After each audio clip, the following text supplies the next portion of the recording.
It's Monday, February 11th, 2013. I'm Rim. I'm Scott. And this is Geeknights tonight, talking about routers. Let's do this.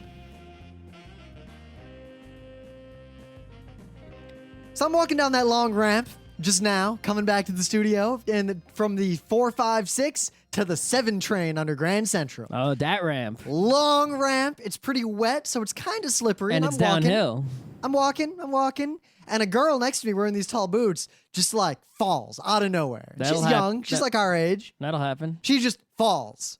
And she goes like, ugh, and doesn't get up right away. So I kind of pause and do the kind of New York thing. If you look a little bit, just to see if it's something you should get involved with. Yep. And her ankle is 90 degrees. Okay. And she Probably can't, some weird ass shoe. and she's like trying to get up and like she can't get up. And she's not, now for a second, I'm like, whoa. But she's not really yelling or anything. So her friends like get her up on her feet. And then she reaches down and pulls her boot back up. She fell because her foot misaligned in the boot. And the boot itself turned 90 degrees. And her foot was like 6 inches up in the boot. What the hell? Why don't you put your foot in your shoe? I don't know. So basically her fail was that she was wearing jank-ass boots. So I went from thinking she had broken her ankle sideways, which would have been kind of disturbing, and I probably wouldn't have brought it up on Geek Nights, to kind of funny instead. And what seals it is her friend once like picks her up and she's like, man, I told you these boots are shit. This brings Why up do you wear these things? This brings up something that is a bother of mine, right? That is often exposed when people come to the city where much walking must happen. Yeah, every time we had a friend who wears high heels when they visit us Not here. even high heels, but I am opposed to any shoe that is not functional, right? It's like, what is the point of a nice looking shoe? You buy it because it's super nice looking, even though I don't agree that those shoes are even nice looking, personally. That cannot be worn or walked in or run in or anything, right? I have one metric in New York City. Can you walk as fast as I plan to walk for at least a mile on New York City streets with neither discomfort nor damage to the shoe? Or damage to your foot. Because if you cannot, you probably either shouldn't wear those shoes or shouldn't come to New York. Right. Now, if you're way shorter than me, then we have to prorate your speed of walking to how long your legs are. I'll give you that. Mm-hmm. I don't expect someone who's 2 feet shorter than me to walk 4.6 miles per hour down the street at a sustained rate. Because for them, that's running. But I got a much more related thing that happened. So at work today, coworker had a problem. He has an old laptop, and basically the reason I'm asking... How old? Like a year or two. That's not that old. It's kind of old. So basically, I'm asking you this because I'm curious if you would suggest what I did, because I was the office hero because I gave advice and he was able to recover the data. Hard drive and laptop got immersed in water. Uh-oh. Let's forget about how. Laptop fucked. Done. Forget the laptop. Okay, take the hard drive out with a screwdriver. Yep. He dried it and everything. Yep. Like you waited days. What like you do, if a hard drive, if you get a phone or something wet, you turn it off, take the battery out, and just wait a few days and hope it dries out and see if it'll start at the end. So he does that. And what he does, he takes one of those external enclosure things. Good idea. Plugs it in and just turns on the power. It doesn't plug it into a computer, just turns on the power to see what will happen. Good idea. And all it does is go click, click, uh-oh, click, and nothing happens. Uh-oh. So he, of course, tries plugging into a computer. Same thing. It just goes click, click. So, Scott, my question to you is, in that situation... It's magnetic, obviously. Yes, it's a spinning disc. A standard laptop-size SATA spinning disc. I think it's 80 gigs or 120, something like that. What would you suggest he do? There are 3 tricks I know, each of which are the more extreme option, right? Option number 1, smack it once, then try again. Option number 2, the old freezer trick. But I would be hesitant on the freezer trick because of the water possibility. But with the 3 days of drying, I would be... So the freezer trick worked. Of course. Straight up. They basically And you go I realized, for the free. You put it in a Ziploc bag. You put it in the freezer. You take it out. You start up and you get the data off really quick before it breaks again. So basically, yeah, we thought along the exact same lines. We know. And option 3 is the bathroom clean room trick. Scott, I think you and I know the same amount about hard drives. Why wouldn't we?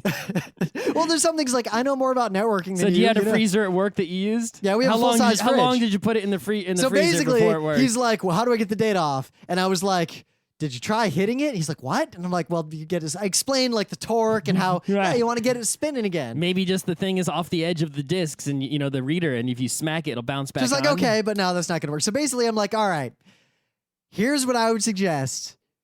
And I explained, like, let's put it in a Ziploc bag, put it in the freezer. I said at least 2 hours, which is about right for a consumer freezer. I would have been slightly wary because of the water, but it's already dead. So I mean, what have you got to I lose? would assume that the water was gone because it's been dried for a long time. And if water got in, like fully in water there, is very unlikely to get in. It's most likely to be on the contacts on the board. If the water was still in there, then it's fucked. Yeah, anyway. water is very unlikely to get in where the discs are. It's just going to get all over the circuit board. But it'll get maybe into where the bearings are. That's what I was thinking. Maybe. The main reason these tricks work is because you're trying to just reduce the torque necessary to get that disc spinning. Because once it's spinning, you're good unless the controller. Well, you have to get the reader has to fly on the surface. It might if it falls off. But those are all secondary problems. And the click, click, click was obvious. It can't spin the disc up at all.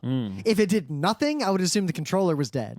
If it had spun up but there was no data, I would assume there's some problem in the platters. But the fact that it did the click, click, click like that meant it was trying to spin the disc up. So I'm explaining like what to do, and he's looking at me, and now the whole office is watching like, what? What? Did you bet money on it? No, I was like, it can't hurt. Just trust me. So he does it, and sure enough, spun up just fine, got all the data off of it. They never heard of the freezer trick. No. You hired a whole bunch of technological people to work at a company that makes software, and not one of them know the freezer trick. Most tech people I know don't know how to recover data from hard drives. Because that is a skill that was only relevant in the day back when, you and I, we could only afford one hard disk. Now I have more than I need. I got rid of a bunch of them. You'd buy a new hard disk, but you're going to fill it up with stuff. And the old one, you're never going to put that data. We couldn't afford an external hard disk back then. No. And also, back then, spinning disks were way more prone to failure. They were. Yeah. Yep. So even if I backed up my data, I couldn't afford to buy a new disk. So if it just died, like anything I could do to get it spinning again, just to use it for another day. Why don't we try to put the old disc in the freezer? You know that My old disk? You think I didn't try that? You think I didn't try? It's the platter thing, I think, is the only way to get that data. Though I looked, and apparently it's only a few $1,000s now for like those data recovery people instead of the few tens of thousands. Go last for time it. I checked. Is it worth a few $1,000s to get that MP3? It might be. Maybe I'll kickstart. Let's see if we can get that MP3. That's all you. That's all you. So it's Monday. It's not the lounge. It's tech day. So you got any news? Yeah. So there's a rumor going around, and there's some rumors going round. No, there's no real good news going on. So I'm just gonna do rumor news. Is rumor of Apple Watch, but this rumor was an old rumor, and it's been reinvigorated. And I kind of want one if it's real. I've wanted one forever. The only reason I didn't kickstart the Pebble is that because the Pebble. And this is just me with my own uninformed opinion, not slandering or libeling or anything. To me, a thing like the Pebble coming through Kickstarter, mostly out of nowhere, implies that it'll probably work and do what it says, but the time to market for something like that versus, say, if Apple or Google did it for their respective platforms, the time to market is going to be so much shorter for Apple or Google, and they have so much more access to R&D and manufacturers that even if the Pebble comes out tomorrow, a month after that, the Apple one's going to be 100 times better. It's funny that you said that because I just got an email today, and you know what the email said? Your Hex Bright flashlight shipped? Your Pebble Watch has shipped. Oh, you kickstarted it. I did. And so the thing is, if this Apple Watch comes out, you can expect an eBay listing, Pebble Watch for sale. But yeah, the thing about this new Apple Watch rumor is it's combined with a non-rumor of Corning Willow Glass. And Corning is pretty much #1 glass there is. Their factory is in New York. I've been there. It's cool. And the Willow Glass is basically this flexible glass. And theoretically, you can, right now, when you make an LCD, you have to basically make it in layers. So it's like you get the color layer and the light and then a piece of glass and another piece of glass and then the touchscreen glass goes on top, right? With this Willow Glass, they could put everything in the Willow Glass, which is in itself thinner than any of those individual layers and is flexible. Willow. So, there could be some ridiculous Apple Watch, I guess, on paper that would be like ultimate future, where it's a strip of glass. Well, the thing is, there's a strip of glass with a watch in it, and you wrap it around your wrist, even though it's entirely made of glass. I guess this is what people are. I don't want to say imagining. the problem with Kickstarter, but more in general, the idea of why don't I have a watch that does what, back in the day, the watch was just a convenient way to show a very useful metric of information. Now I have so much information on my phone. Why don't I just have another display on my wrist? Like, why don't we have that? And the answer is material science, battery science, wireless science. There wasn't enough of a consumer market, processing power. There's a lot of reasons. We're right about at the time where that can happen. Yep. And it's a sure thing. So the actual specific implementation details of how it's done, hardware and software, is literally all that matters. This has been the obvious idea for a decade. Yeah, I mean, I hate watches mostly because I always lost them. I hate when I was watches a kid. because I have that information somewhere else. Right, exactly. So, and then it's like, well, why do I want something that has a timer and a stopwatch and I have that in my pocket? But well, now it's at the point where, if the watch doesn't suck, then that means I never have to take the thing out of my pocket, which is annoying to do. So, I actually have a kind of reason why. I'm going to try out all these fancy watches. So back in the day, like middle school, I wore a watch. I got watches. I wore this watch in middle school because I wanted to know exactly what time it was, because I could do the cool thing, like middle school kid, like when you need to go out on that high note, middle school equivalent of a high note. It's the one day where you're sitting in class, like in June, right before school gets out, and you're sitting in like 4th period English or something, and your watch is timed where you know the exact second the bell's gonna ring. Yep. So you just kind of get up and start walking toward the door, and then you're just like, hey, where are you? And then the bell rings the second you hit the threshold. That's right. You wait your whole middle school career to pull something like that off. Yeah. Then in high school, I realized that I don't want to know what time it is all the time, but I want the ability to know what time it is. But I don't want the time to always be like, if I'm waiting for like an allergy shot or something, I don't want to be like, well, 4 minutes have passed. 4:01. Fuck, I'm bored. But I needed to know what time it was, for example, at RIT, if am I going to miss my class? I just woke up. Yes. I just woke up in an unidentified room, I think in building 6. Who am I? What time is it? Something I just want to point out of all these watches, right? The Pebble is like $100. The Apple one, who knows what it'll be, right? If it ever exists. But I would pay $600 for one that did what I want, like an awesome one. The point is, even $600, compare that to the price of like the extremely fancy like Tag Heuer Rolex, real Rolex, right? It's like, it's ridiculous that the best watch in the world, technology wise, like a few $100s, but like there's people still trying to sell watches for $1 hojillion. Because rich people buy them as fashion statements. Rolex gotta put computers in that shit with the gold. That would actually ruin the reason those people buy those things. Why? They buy them purely for the fashion statement. They don't look at those watches. I've seen, dude, Scott, I go to business meetings. I meet people at conventions who have more money in their checking account than I will ever have made in my entire life. All right. Those dudes that are wearing the $10,000 watch, they pull their cell phone out and look at it to see what time it is. Like straight up. Isn't the watch really uncomfortable and big? I don't know. They wear them. They've probably been wearing a watch for the last 40 years. That's the number one thing. All these watches is the discomfort. But I imagine a strip of glass that is flexible might be more comfortable. I just hope it's more comfortable than a stupid wristband thing that you get at MagFest. MagFest. So I want to. There's a lot of obvious things that we could say. So I want to talk about the less obvious things. But this is an article talking about basically how and why professors, and this extends to just teachers and faculty in general in educational institutions, reject classroom technology.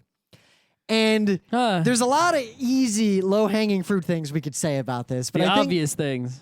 Yes. But to summarize them all, one, a lot of these teachers just literally know nothing about technology. That's not a not an obvious Independently statement. of that, the people making the purchasing decisions for, the IT equipment or the software know nothing about technology. So That's also obvious. They buy a busted ass, like written in Delphi, It's a bird. like scheduling thing. It's a plane. And then they give it to the teacher who not only sucks at computers, but also is going to suck at using this thing that itself sucks. It's Captain Obvious. Meanwhile, the kids all have their iPhones and their tablets and they know better. But there's also a kind of a side that despite all of that, it's not just that these people don't know technology, but reading some of the quotes of like what these people say about technology, Oh, are they hilarious? it basically means that these people, even if that, they don't recognize that maybe the software they're getting is bad, but there could be a good solution. They reject the fundamental idea of bringing new technology into the classroom. Well, a lot of people, who are... What is to be gained, because this is a quote, for students by bringing IT into the class? There isn't any. You could teach all of chemistry with a whiteboard. I don't really think you need IT or anything beyond a pencil and a paper. Well, that's true. You could teach chemistry with a chalkboard Yes, or whiteboard. I could write software with a notepad in my But Moleskine. if you have a classroom full of children who are from this millennium and not the last one, they're going to be bored to fuck with your slow-ass, boring whiteboard. And maybe if you had some IT that did cool stuff, you could keep their fucking attention on the chemistry and then actually learn it. Not even that. There's basic things like the teachers like managing grades and scheduling things. That should be trivial. But it's the teachers seem to, and obviously I'm generalizing, but the people who are going to bear the brunt of my ire in this article Anyone who's anti-technology? are the people who are they deny the fundamental idea that technology can be used to make something better. Because they're small-minded, they're not technologically minded, then they see a technology in use that is bad, they don't know how to use it and make the most of it, so then they can't imagine one that doesn't suck because they don't know. But I ran into this all the time when I worked in the hospitals. I mean, I had this one moment. I talked about this This in is like the whole world 2006 right now. This isn't just or schools. so on Geeknights. But basically, we were installing in a bunch of hospitals in New York State prescription printers. So there, you use some system to, It say prints the stickers that goes on the bottles, right? no. The actual prescription you take to the pharmacy. Oh, okay. So rather than having a doctor write gibberish on a piece of paper, Oh, it prints out a piece of paper. the doctor only way just to write a writes prescription signs of gibberish is to on go it. into the system and say this drug, this patient, this dosage, whatever. Yep. And then the printers are locked and have a serialized, so it prints with a unique barcode. Oh, so it's totally legit. So you can't fake a prescription, and the doctor can't mess up a prescription. And it was a great system. That's really Everything good. about it is great. Yep. One doctor in particular, and this is the most egregious thing that happened, but this sort of thing was the norm and not the exception. Literally, I knocked on his door, and he has a little private office, and I was like, "Hey, I'm here to install your," and he says, "Get the fuck out of my office." And I'm like, "But we scheduled this," and he's like, "I don't want your technology bullshit in my office. I don't need a printer." And I point out he did not, in fact, have a printer in his office. I'm going to write my prescriptions. New York State can't tell me what to do. Ugh, do not leave it here. I'll throw it away. Now, I didn't really care about my job at that point because I decided to quit anyway. I would have fought with that guy so hard. I would have been like, fine, you know what I said? guess I'll take over your x-ray machine too. How about the stethoscope? Because you apparently don't like technology. Yeah, so no. Instead, what I did is I said, fine. And I left. Then went back to his office when he wasn't there, unlocked the door because I have the master key, and I installed it anyway. Did he throw it out? Yes, he threw it away.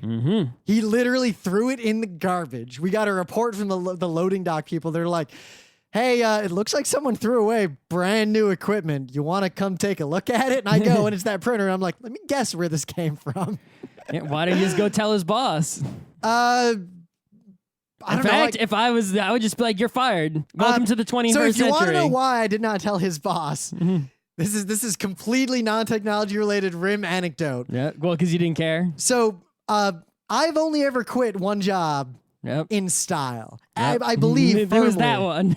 I believe firmly that everyone needs to quit at least one job at one point in their life in style. The big fuck you. The Get a tell job at everybody McDonald's off. just for one day, then quit in style just to fulfill. Now, it's got to be justified. But so basically, I was done with that fucking job. But in that course, I had that printer, right? And I like took it and put it in this storage thing temporarily.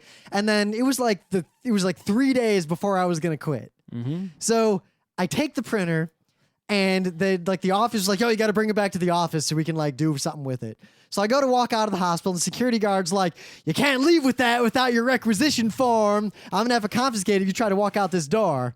Mm-hmm. And I looked at him and I was like, all right. And I handed it to him and I just walked away. Nice. He was like, and he really did not know what to do and I don't know what he did. And then I quit, and that was when I got swore at. And then in the exit interview, I told everyone what I thought of them, and don't regret doing that. No. So I got one other little article I want to bring up because we can answer this question very easily. Someone asked on Slashshot, is it possible to erase yourself from the internet? No. Nope.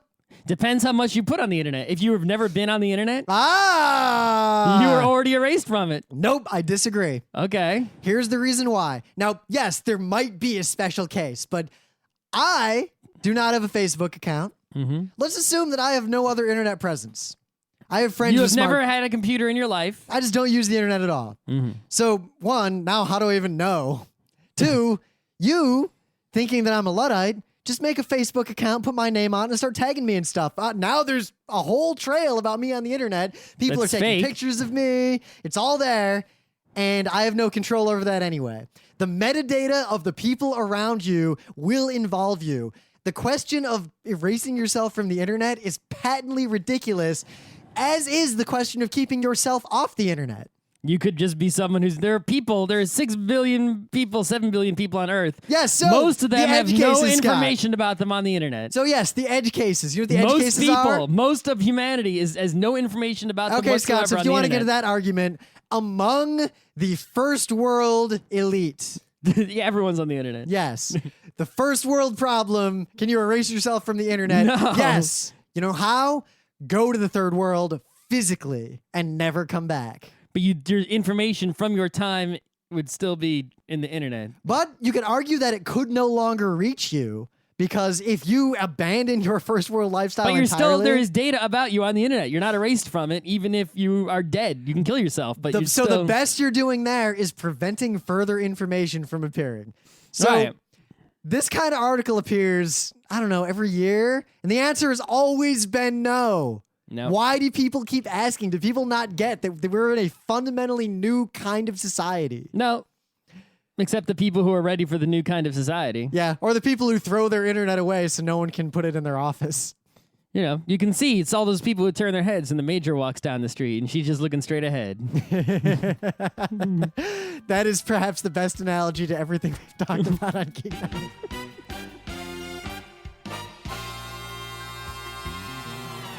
But anyway, things of the day that now I kind of want to make it the opener to Ghost in the Shell. Anyway. Tomorrow is the new Ghost in the Shell. Is it really tomorrow? Supposedly is it gonna February be 12th. subtitled tomorrow? I don't know. All I know is that event in Roppongi Hills is, I believe, tomorrow. Oh, Roppongi Hills. Yeah. It got pregnant. Anyway, my thing of the day. So we and Geeknights, not on the show, but in the forum, the debate about gun control and whatever's been going on for a while. People can't shut up. I'm not talking about. Well, no, my problem with that debate is not the issue. My problem is that every debate about it on the internet is the same points being made in a circle. Every debate about everything on the internet is the same, and people have it over and over again, and they can't shut up. No, well, just here's the read, difference. You only need one, leave it there, and just read it again, and don't type anything new Now, for there is anything one on difference. any of the topics that you know are frequently discussed. There is one difference. The problem is everyone has this sort of generic bullshit argument. If you're going to debate something like gun control on the internet, the only reasonable way to have that debate is to put forth your personal, specific, full opinion on the issue. And then get enough people to do that and look for consensus. But I digress. One of the topics that always comes up is, what about when we can just print guns? Because that's why We've talked about this 100 times. We have, but it's always been a pretty big hypothetical. I mean, and it's thing of the day. What are you doing? I could make a zip gun, but if I make a zip gun with PVC pipe and put anything other than like a 22 round in there, not going to work out so well. So here is a video of the straight up lower receiver firing what appears to be a 5.7 pistol round, and it works just fine. So someone printed, Well, it doesn't work just fine. It breaks eventually. it fires 6 shots and then breaks, which Not a lot of shots. for a commodity, printed with like current MakerBot technology without a lot of like extra work, that's pretty impressive, because I'm thinking on the horizon of 5 years from now, you can print an assault gun that lasts for 1 rampage worth of activity. Because once you can get 1 rampage out of it, you're pretty much good to go. Yep, pretty much. So the reason I bring this up is the thing today, because 1, it's cool to see the lower receiver in action. We've actually discussed working. this often many times, but this is actually a video of it working, a gun that someone printed. So if you're going to have the debate, use this video to piss off all the people who are trying to argue about gun control, because gun control is going to be moot as soon as we have MakerBots that print metal. Just like copyright law is moot, gun control law will be moot. Except how come copyright law is not yet moot and a lot of people are getting really fucked over by it? Because because the same thing will happen with guns. Exactly. But I'm telling you, in the next few years, you're going to get a printed assault rifle that has at least 1 rampage worth in it. Let's have a betting pool. Everyone picks a date on the calendar to when the first murder with a printed gun will occur. Here's a problem And with whoever making gets that betting the closest. pool. Here's the problem with that betting pool, Scott. Let's say I bet December 25th, 2014. You do it? Yeah, if the Sure, go for it. Do How it. much money's on the line? Go for it. So what do you got for me? So check this out. I'm checking. When you have some printed text, right, on a, like you say, newspaper, if your vision is good, you can just sort of sit comfortably. If your vision is bad, you might have to get close to it. You might have to squint. You might have to use an eyeglass. You might have to use various things. Control plus. Yeah, if you got a computer, you might have to press some Control plus, Control minus to make the text bigger or smaller, at least in a browser. If it's not a browser, good luck, right? So what we have here is someone made a web page with this incredibly clever thing. It uses the HTML5 webcam API to basically have the web page look at your face. And it figures out, based on facial recognition, where your face is and how far away your face is from the webcam, assuming you have one of those webcams attached to the monitor or built into the monitor, like in a laptop.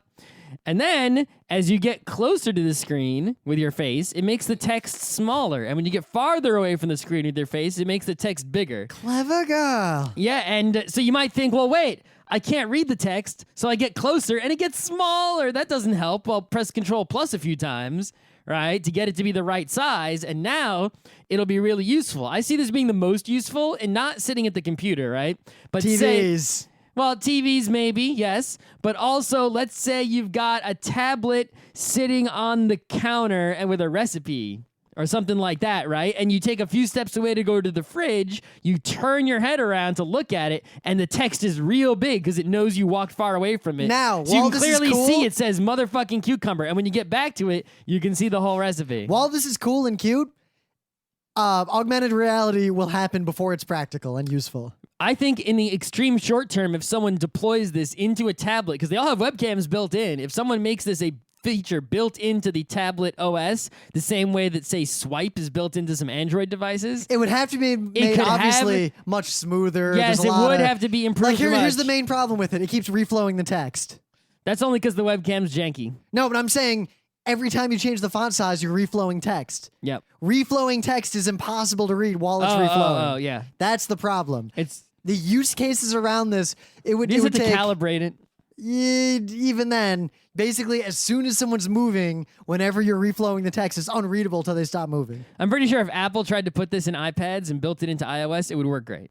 Yeah, I'm just saying- It wouldn't take them more than maybe a month to get it right. Getting from clever girl to in a production product is what I kind of do now for a living, and I foresee. Well, I mean, it's not like Swipe has taken over the world either, right? Nah. But it could reach that same level. Oh, don't if get me someone wrong, this is really really pushed awesome. it. Right now, it's something some guy made on a web page that's just cool to mess with, and I'm betting it actually won't ever be used in any way for reals. But I'm just saying it's possible. I would make a bet. So what I would if do somebody instead. pushed it who is a device manufacturer. Here's what it I could would do happen. with this. So remember, there was a prank a long time ago where you could take. Oh, use it for a prank website where you get in close and then it goes.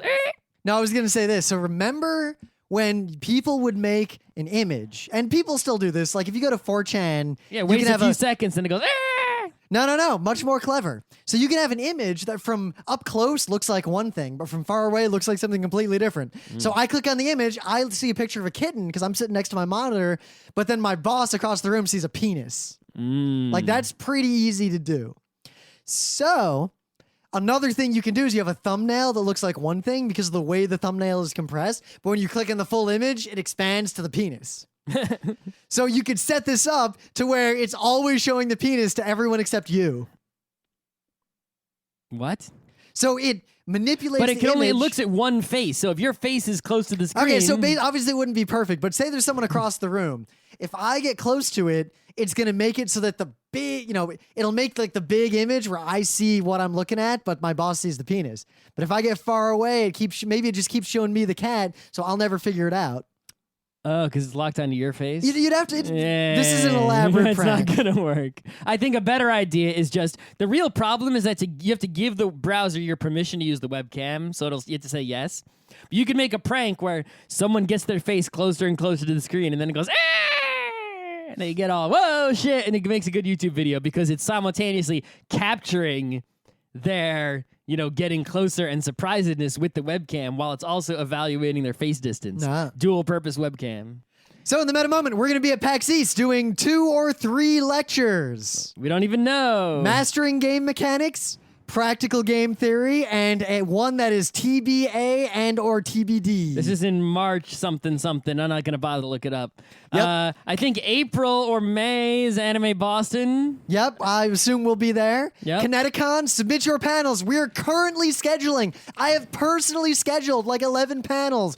It's not public yet because we're going to schedule in batches and then release them all. If you want to do a panel, lecture, workshop, juggling event, whatever, submit them now because the longer you wait, the less likely it is I will even look at your submission. Yep. The weekend after Kineticon, PAX Os. we got to start working on all. We got to this decide. shit. We got to decide for sure if we're going to go and start looking at plane Well, I'm tickets. definitely going. I Get time decided off that work. already. We should confirm the time off work. We should get the hotel at least for that weekend in the Melbourne place. Yeah, so we should at least get the hotel for the convention, and we can worry about the other stuff. And I'm debating, Otakon, ever since they blacklisted us, basically never accepts panels from us anymore. So I'm debating just giving up entirely and just never going again. It doesn't hurt to send an email. Yeah, but then again, I'm at the point now where we have so many other big cons going on that if Otakon was like, accept, it would be a shame if they blacklist us for years after doing like a decade's worth of panels for them. They unblacklist us and we immediately turn them down. Depends on the weekend.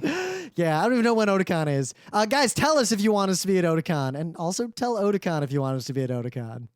I think people already did that. I don't know if they did or not. I think you were accused of a conspiracy to incite a riot the last time we suggested that people suggest to Otakon that we come. Sure. I think I saved that thread in the staff forum before they kicked us out. Everyone should go to the feedback panel and say something, and then even though someone else already said it, and then 2 again. minutes later, I get an email from some Otakon staff guy who's like, "We've got a situation that we got to talk about. Your co-host is trying to incite a riot. This is a security thing." And I was like, "What?" I was like, What? I was saying, look, they really got to mail the badges, and you know what? They still fucking have to mail the badges. Yeah. Everyone, since they're not going to mail them, go up. This is what I said. I said everyone should go to the feedback panel, go up to the microphone, and say, "Mail the badges," and then you sit down, and then even though they already heard "mail the badges," which they hear every year anyway, someone else should go to the microphone and say, "Mail the badges" again, and everyone who goes up should keep saying it. For in any order convention, to really drive it home and embarrass them. Mailing the badges. If your convention has more than like 5,000 people, I mean,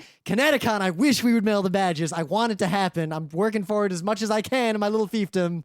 MagFest really fucking needs to mail the badges. Oh, good God. Though, their line isn't too bad, but still mail the badges. oh, the line's not bad now, but MagFest is growing rapidly. And That's also, true. mailing the badges means that they're going to have to give up on their stupid wristband, which is my primary motivation there. That wristband. All right. So in our topic, the book club book is well, The Great Gatsby, we read it. We're going to do a show as soon as we probably feel like next it. week. We'll do the episode. Scott, you pick another book yet? Maybe. You're not going to say? I'll tell you next Thursday. All right. When I've really picked it. And of course, forum, videos, Utena, all that stuff. It's out there. It's happening. So, Routers. I tried to think of something we didn't do an episode on, and I saw we did a printer episode, and I think we did a mouse keyboard episode. So it's like, well, let's try to cover all the equipment we didn't cover. So I want to point out, we did an episode on home networking where I think we covered a lot of this area, but we didn't do a show specifically on routers. So whatever, loophole. So here's my deal. I go to Wikipedia and I type a router just for the show, just in case. They're talking about the power tool. So there is a disambiguation page, and of the 4 things here, I think one of them really doesn't deserve to be here. Let's see if you can pick out which one. Okay. Router, woodworking, a rotating cutting tool. Yep. Router, computing, a computer networking device. Yep. Routing, electronic design automation software. Mm-hmm. MC Router, born 1986, nerdcore rapper. What? Never even heard of him. Really, MC Router? He has a Wikipedia page? You should mark him as not notable. She has a Wikipedia page. Okay, nice. But still, mark is not notable. Unless they're notable and I've just never heard of them because I'm not that into it. She is looking at these press things about as notable as we are, but I don't think she deserves to be on the router disambiguation page. That'd be like if the, I don't know, podcast disambiguation page was like Geeknights. Well, if we were on the geek disambiguation like page, or the night disambiguation page. Night, the time of day opposite daylight. Geeknights. So yeah, we're talking about computer routers in computing. Okay, so for those of you who are really out of the loop, what the hell does at least a home router do? And basically what it does is you get a cable modem or a DSL or a Fios or something, and it's only got one Ethernet cable coming out of that motherfucker, and you got 5 motherfucking computers. How do you plug a whole bunch of computers to get internet from that one guy? You plug a router into that guy, then you plug all the computers into the router. Well, let's back up a little bit, because in the home world, there was a time where switches were not generally available to the consumer. Nope. Nor were routers. Nope. You had to buy a hub.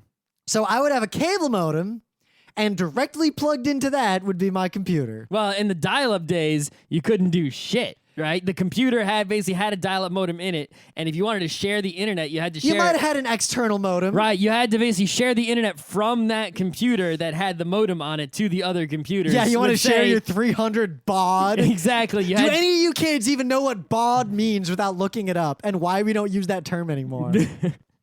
Baud. I had a 300 baud modem. I used the fuck out of that thing. I had a 14.4.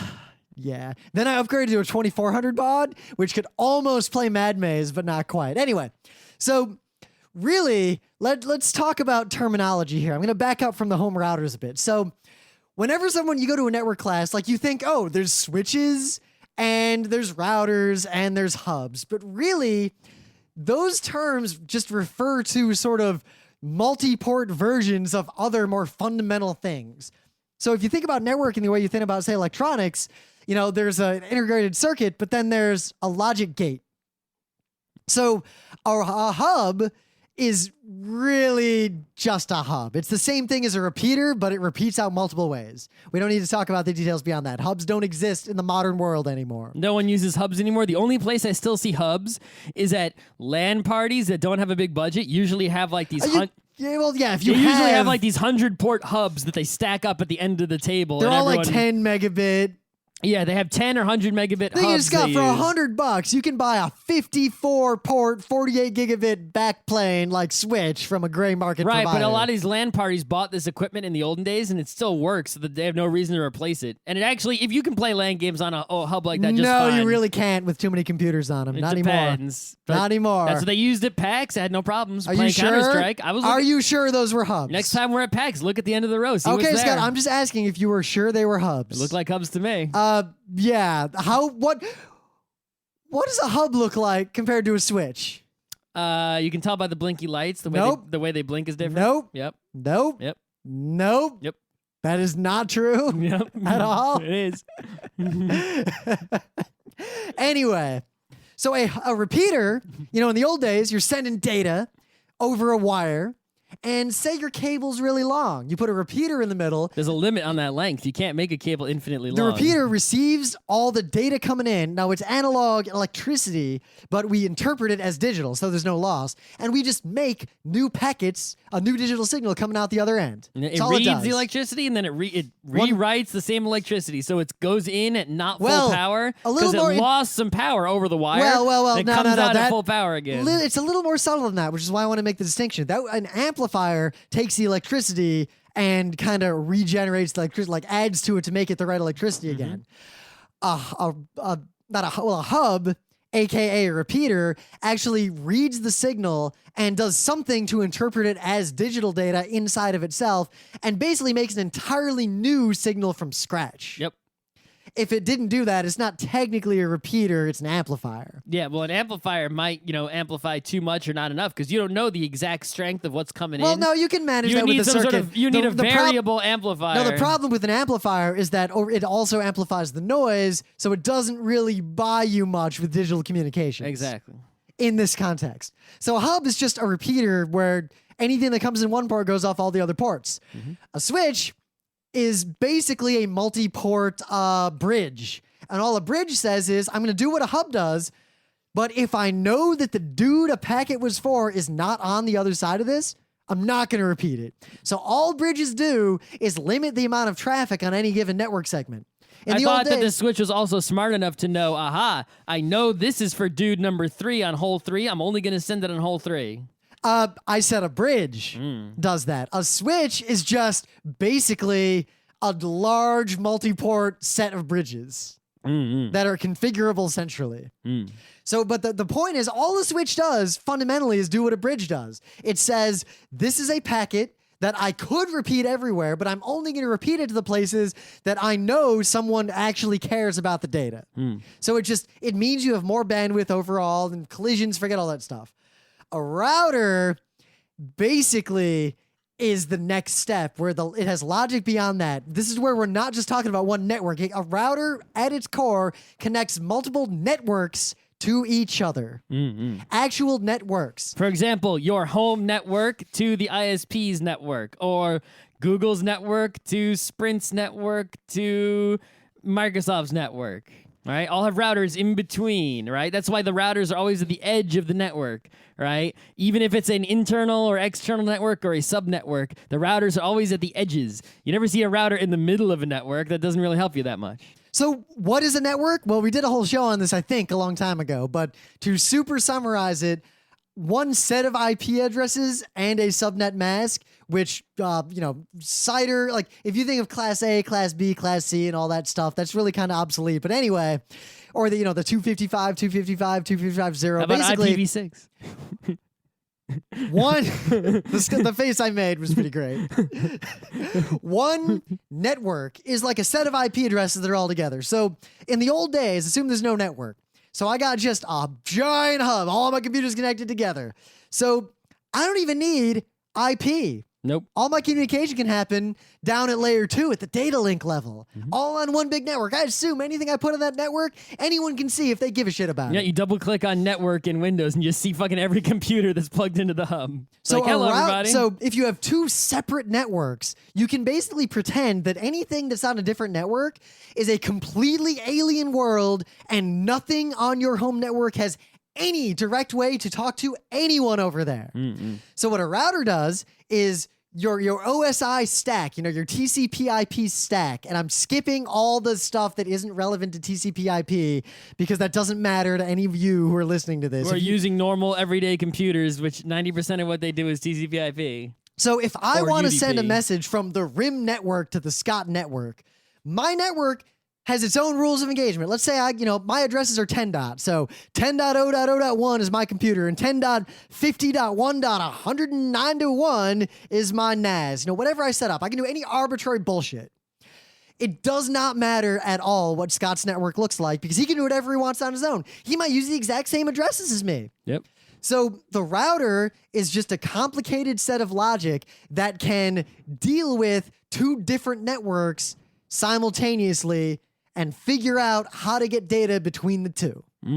That is at its core what a router does. It interfaces networks together, thus allowing us to have an internet.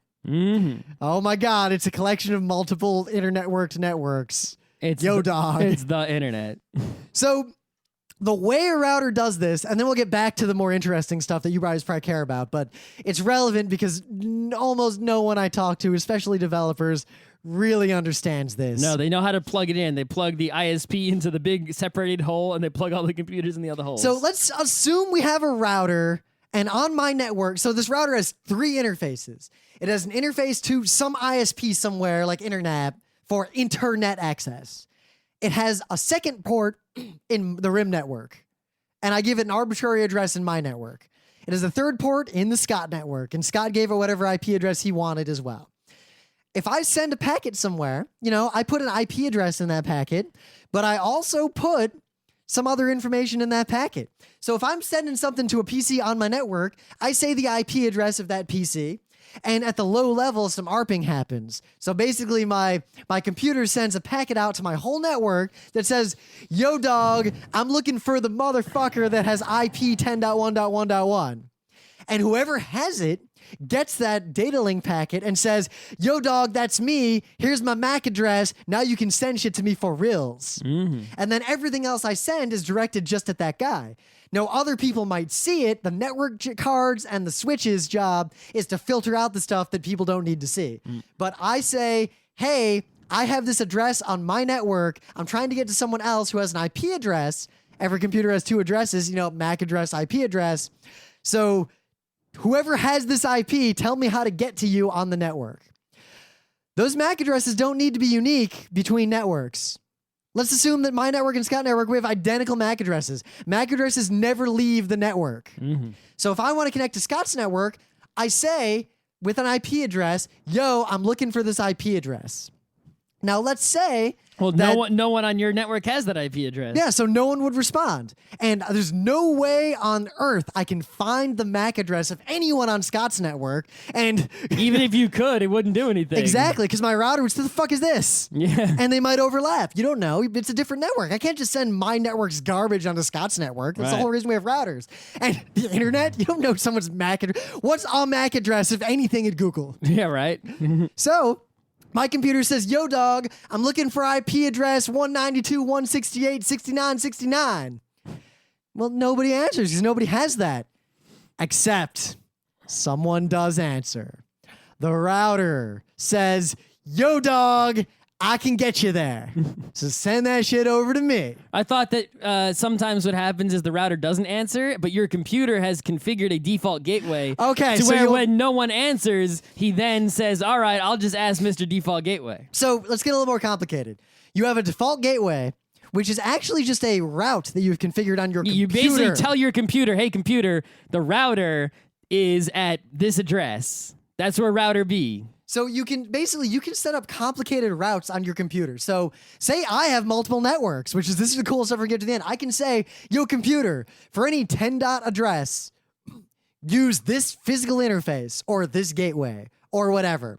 For these other IPs, use this other gateway. So I could have my internal network and my computer could be connected to 3 different networks simultaneously. I can do all sorts of crazy crap. Well, maybe you got, for example, you're at a college and they got Internet 1 and Internet 2.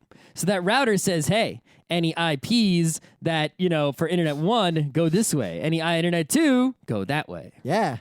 So basically, yes, your computer, to skip the details, because without drawing a diagram of it, you're just going to ignore me talking until I finish talking about this bit. Your computer will basically have the default gateway, which says, yo, anything that's not on your network is over at this guy. And what the router does is you actually, at the data link layer, send your packets directly to the router with its MAC address. And the router takes care of all the rest of the shit for you. The router takes that packet, says, all right, now it acts like a computer.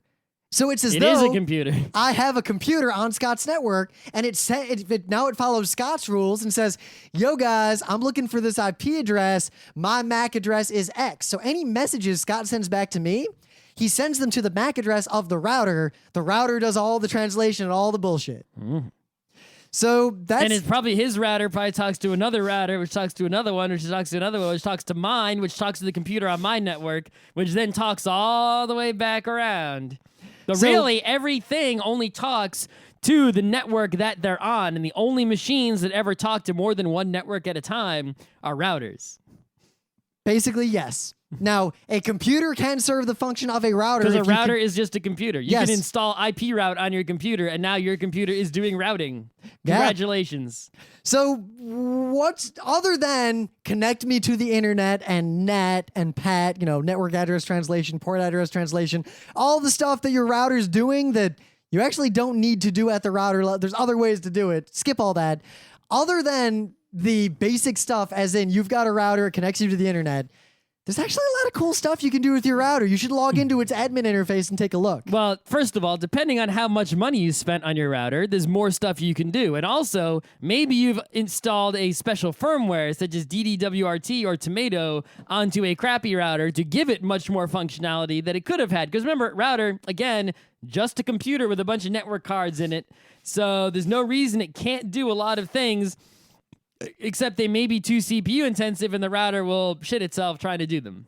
Yep, not a lot of power in there. No. So one thing, a lot of routers have wireless access points built in. That's pretty obvious. Yeah. Now, notice if you set that up, usually what it's actually doing is your wireless has a separate set of IPs. It's actually a separate network. Some routers do that automatically. Yep. Or, something like that. Now, you can do clever stuff there. You can set up your router such that, all right, anyone can connect to my wireless, but I'm not going to let that network access my internal network. I only route them directly to the internet. Yeah, you can have the router, right? Remember, the router connects networks together. You can tell the router to make multiple networks. Like my house has like 3 networks. It has a wireless one, a wired one, and then it has a guest wireless where if anyone connects in the guest wireless, like they can't see my NAS because it's not on the same network as them. Yeah.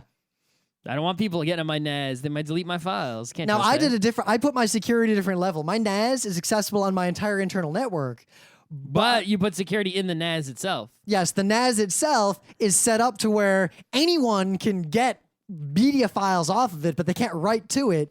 And I actually have a Dropbox where anyone can dump anything but can't read back off of it. And I got all sorts of cool stuff set up there that It was easier for me to just say NAS be a completely accessible drive. That way I don't have to configure anything. Yep, the reason I set up the way I did is that a lot of times people come over and say, "Oh, hey, you've got Anime X, can I borrow?" And I say, "Yeah, just pull it off the NAS." And they failed to do so. No, they succeed. The people who fail to do so are not the ones I offer that to. Look how many people still be like trading hard external drives and USB sticks and There are disks, reasons for that sometimes. technological. If I'm giving, I'm downloading, I am, all right, I am allegedly downloading a torrent right now. You know what it is? All of Seinfeld in the HD remaster. It's There's an 132. HD remaster of Seinfeld. It's like a Blu-ray release or Does something. it have an removed laugh track? I don't know. All I know is it's 132 gigabytes. Okay. So it might take a little while to transfer that over my wireless to someone's laptop. Do they even have 132 gigs? Exactly. free? It might be easier. But it's not just like to- they're gonna have 132 gig stick. It might just be easier to hand them a small external hard drive with like 2 terabytes on it and just say, bring it back. Oh, and it also has all the robot openers and everything else I've ever collected on it because whatever. It's my throwaway external hard drive. Great. Other cool things you can do. Set up segregated networks for different things. For example, one thing you can do on a router is there's always this option called the DMZ, the demilitarized zone, Ooh, that it sounds cool. most people ignore. It sounds really cool, but only really weird people use it. What it basically means is you can have one computer that is on the outside of your router so that people, if they connect to your external IP address, whatever it might be, that computer is basically what they hit. Yeah, right now, if somebody tries to connect to whatever IP address my ISP gave me, they're going to hit the router itself, and maybe the router will do something, and maybe it won't. Usually your router is set to not let anything through unless it's part of an existing connection. Exactly. So Because you don't want some jackass just SSHing into your boxes. if I put a computer and I plug it into the router, that's going to be on the inside. It's going to be on my network. But if I click on the router and I say, hey, make that computer DMZ, it's going to be as if that computer is actually between the router and the internet or sort of next to the router on the other side. So I could put, a web server on there, and if someone visits my IP address of my house in their browser, they'll see a web page that comes from that computer. I could put a Counter-Strike server on there, and then I won't need to fuck around with the port forwarding nonsense. It'll just freaking work. Yeah. Another cool thing you can do that I'm actually working on setting this up now. A lot of modern routers, you can set them up to receive VPN connections. So then if you have a laptop with some VPN software, or you set up your smartphone with certain VPN software, and you use something like DynDNS, so you have an external DNS name that maps to whatever bullshit IP your ISP gives you that might change, you can just be like, boop, and have a direct VPN that's secure and encrypted to your own personal internal network to like our desktop on your PC or pull something off your NAS. Yep. How totally useful is that? Super useful if you're the kind of person to keep stuff in your house. Right now, what a lot of people do, because that's such a pain in the ass, is they use like not GoToMeeting. They use like they use all sorts of cloud shit. Or they use like GoToMyPC or those janky ass not things. just that, but like they use Dropbox and all these other sorts of cloud services, right? Where it's like, hey, I can't send the files directly to the computer in my house or get them from the computer in my house while I'm at Starbucks. So what I'll do is I'll pay someone else who has computers out in the cloud on the internet, right, that aren't behind routers, all locked up. I'll upload files there, go home and download the files. But dog, you have a computer that's already on the internet. Why can't you send them directly from your laptop to your house and back and forth? Because you have this router in the way that's not doing fancy things for you because you didn't configure it because it's not that easy. Now, the use case is this. For example, I use Google Drive for that. Like my laptops and everything. Yep. All just, I have access to all my Google Drive stuff everywhere. But you know what? That's only 5 or 10 gigs. It's not everything. That's the stuff that I know I want to back up and share. But what if, say, I'm on vacation and, oh shit, the Dave and Joel Fast Karate for the Gentleman episode didn't upload right. Well, I didn't put that on my Google Drive. Nope. Well, if I don't have a VPN back to my house, there's literally no way to do anything about that. That actually happened many years ago.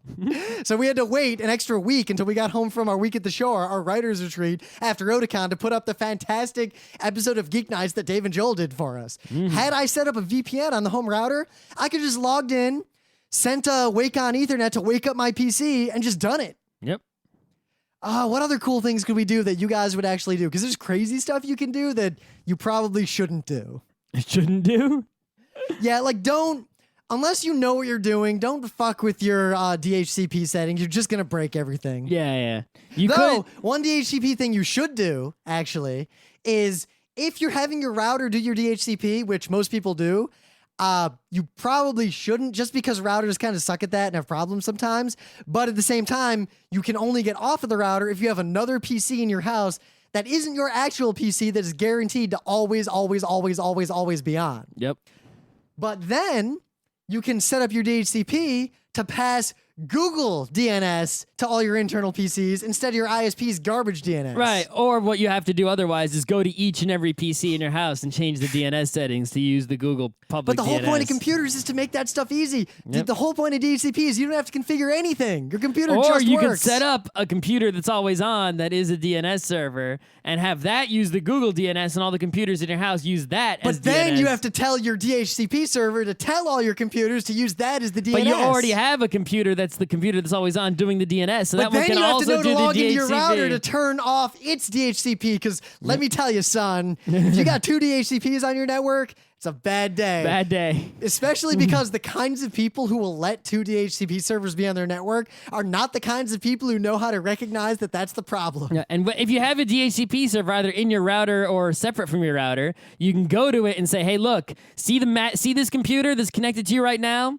Make that IP address on that computer 192.168.110 and make it always 110. So your desktop will always have the same internal IP all the time, which makes it really easy if like you connect between your computers a lot. So like it won't be like, where'd my NAS go? It moved from 15 to 17. Well, shit. Like, you can make it so it's always 15 all the time, no matter what. Yep.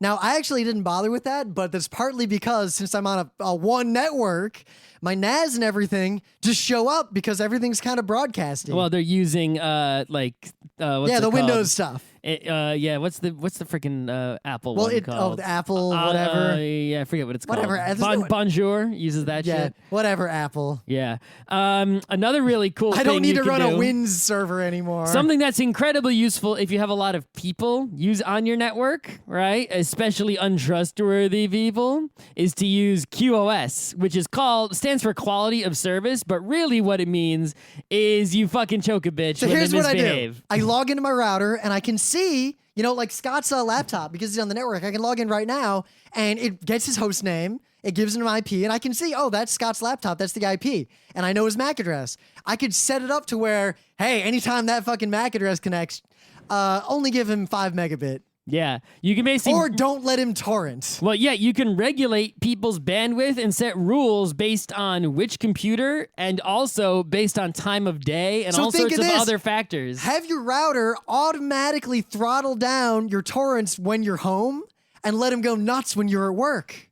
Yep, so you can just leave your torrents running all the time, and the router will automatically force the torrents to all be like 1 megabit, whatever, during hours when you would be at home, and let it use up all the bandwidth when you're not at home. Or maybe you've got a neighbor that's stealing your Wi-Fi, but you want to let them steal your Wi-Fi for some reason. Maybe they're paying you to share or something because they're lazy. I don't know. Or maybe you're just, I wouldn't recommend it. I say get your own ISP and don't let anyone else use it. No, there's a very good reason why you let all your neighbors use it.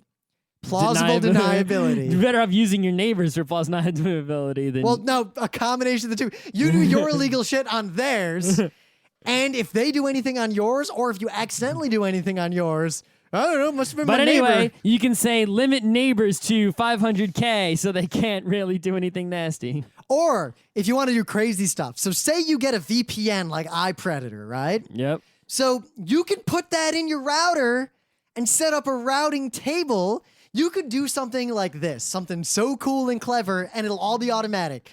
Every time you start up a torrent, it just automatically goes through iPredator. But nothing else goes through iPredator. Yep.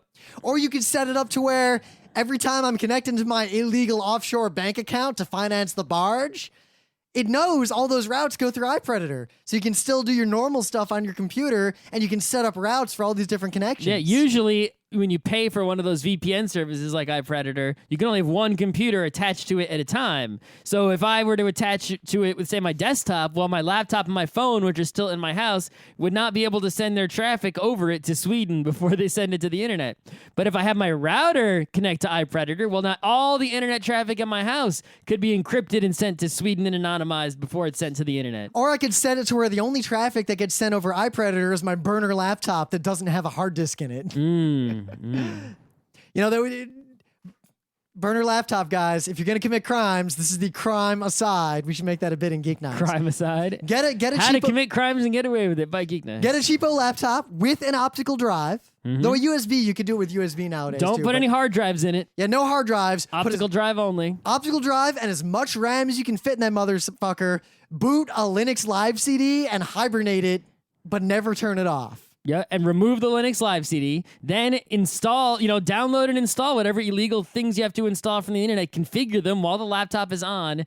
Attach the laptop to some wireless network in a Starbucks or something. Hide it somewhere, plugged into power. Or keep it in your house, set up to route through iPredator and do all your evil shit there. Yeah, have it. Well, iPredator's maybe not that secure. Well, but an equivalent of iPredator. yeah, but the point is, just have this laptop doing all this evil shit, and if the police ever find it or the FBI ever come for it and they confiscate it, because that's what they do, they're going to unplug it or whatever, or maybe they'll try to turn it on and look at it, and it's like, okay, they can't really log into it, so what is their usual game plan? They take the hard drive out and they examine it, and if it's an encrypted hard drive, well, they can try, but if there is no hard drive, then what the fuck did they do? They just turned it off. All the evidence now there just are disappeared. forensic ways to deal with that, but the way around that is you can put the RAM in the freezer really quick. in the time between when they beat down my door and they get to my room, I can probably pull the plug on the laptop. Yep, and then If you want to be extra paranoid, there's no battery in there either. If it's the kind of laptop that'll run with a put a dead battery in. You just unplug it and there's no battery in it, and boom, everything's toast. And that was the Geeknights crime aside. That's right. They can't scan a hard drive if there isn't one. Oh no, you found the CD that is a Linux Live CD. So what's the moral of all this? You know what routers do now, which is basically anything a computer can do.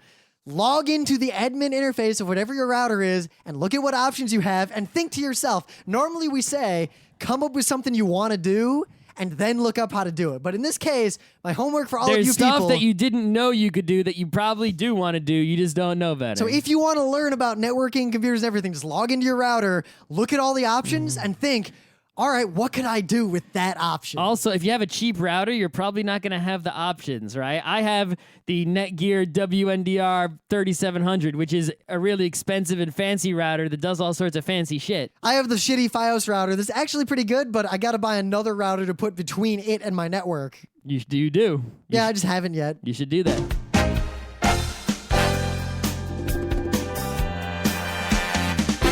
This has been Geek Nights with Rim and Scott. Special thanks to DJ Pretzel for the opening music, Kat Lee for web design, and Brando K for the logos. Be sure to visit our website at frontrowcrew.com for show notes, discussion, news, and more. Remember, Geek Nights is not one, but 4 different shows. Sci-Tech Mondays, Gaming Tuesdays, Anime Comic Wednesdays, and Indiscriminate Thursdays. Geeknights is distributed under a Creative Commons Attribution 3.0 license. Geeknights is recorded live with no studio and no audience. But unlike those other late shows, it's actually recorded at night.